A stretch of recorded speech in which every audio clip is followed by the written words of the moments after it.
इसके साथ ही anti theft squad और हमारे एंटी बर्गलरी स्क्वाड इस पर ऑलरेडी काम कर रहा है, जिसमें किसी प्रकार की यात्री के साथ कोई भी अगर असुविधा होती है, उनके साथ अगर कोई इस प्रकार का कोई घटनाक्रम होता है, तत्काल हम लोग उसको प्रायोरिटी पर लेके उसमें जो भी विधिक कार्रवाई है, विधिक कार्रवाई इसमें की जाएगी। इसी के साथ हमारा टोटल पुलिस बल में CAPF की भी हम लोगों के द्वारा मदद ली जाएगी। इस पूरे रूट डाइवर्जन प्लान को विभिन्न 3 स्तरों में हम लोगों के द्वारा डिवाइड किया गया है, जिसमें जैसे जैसे यात्रा का दबाव बढ़ेगा, उस हिसाब से हम इस रूट डाइवर्जन प्लान को लागू करेंगे। ये बात सही है, क्योंकि ऋषिकेश एक मेन सिटी है जहाँ से पूरी चारधाम यात्रा संचालित होती है, तो सबसे ज़्यादा जो ट्रैफिक का दबाव है वो ऋषिकेश पे ही आके पड़ता है। इसके लिए जो हमारे होल्डिंग एरिया है वहाँ पर भी पुलिस बल को तैनात किया गया है।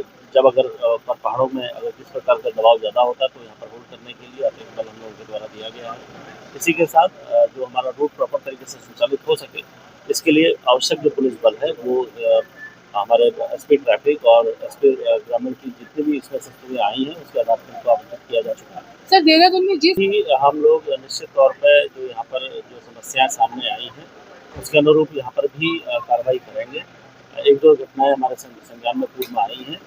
अगर इस प्रकार की घटना हमारे संज्ञान में और आती है, अगर यहाँ पर किसी भी प्रकार की अव्यवस्था या कोई इस तरीके की कोई घटनाक्रम संज्ञान में आएगा, उसके खिलाफ सनरूफ ये मैंने वही कहा, अभी क्योंकि हम लोगों के द्वारा आवश्यक पुलिस बल इन्हें दिया गया है, निश्चित तौर पर इस पर भी प्रभावी कार्रवाई की जाएगी।